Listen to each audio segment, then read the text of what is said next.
Facebook ហើយភាពស្រីមកអូនគេត្រូវហើយក៏ចង់ឲ្យក្រុមនេះតែខ្ញុំអត់យក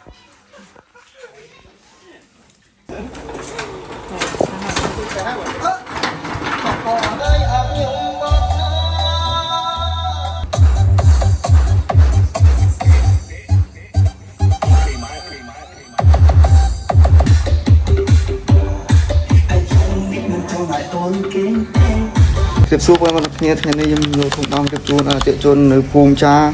ឃុំលន់រុនខេត្តបាត់ដំបងមកឡើយយើងមើលផ្នែកភ្លៀរបស់យើងម្ដងផ្នែកភ្លៀរបស់យើងប្រើប្រភេទសាប់3ដើមអញ្ចឹងស្រាប់ភ្លៀសលេងយើងប្រើម្ដងផងដែរអញ្ចឹងស្រាប់សាប់3ដើមនេះខាងក្រោមយើងប្រើ2 channel ចំណែកខាងលើ2ដើមនេះយើងប្រើ3 channel ផងដែរមកឡើយយើងមកសាប់សលេងអស់គ្នា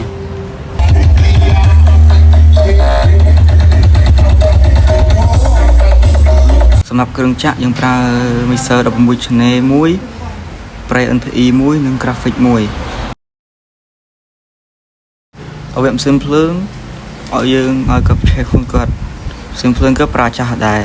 ប្រើ10 mm អ៊ីតាលី16គីឡូនិងម៉ាស៊ីន18សេស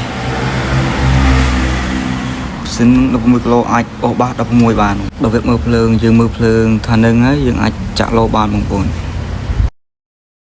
ទីទីដល់វាលុបបាសបងប្អូនអាចចាំទស្សនាមើលដល់គ្នាបាន